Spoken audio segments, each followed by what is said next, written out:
Hai hampa-hampa kat mana tu? Semoga hampa semuanya sihat-sihat berjaya. Walaupun di mana hampa berada. Hari ini Mak Ali berada di Pasar Pagi Batu 4 pula sahabat-sahabat. Pasar Pagi Batu 4. Sedikit view untuk hampa pagi ni. Habis panas habis slow main kunci tak sama dia ketat.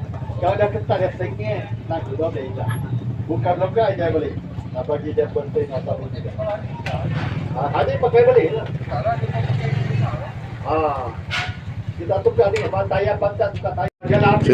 Sesiapa yang bermasalah dengan urat, jangan lupa dapatkan minyak raja kayu kat Bayu Mak Ali. Minyak raja kayu untuk memulihkan urat. Sedikit view untuk hampa. Okey, jumpa lagi next video. Bye bye. Assalamualaikum.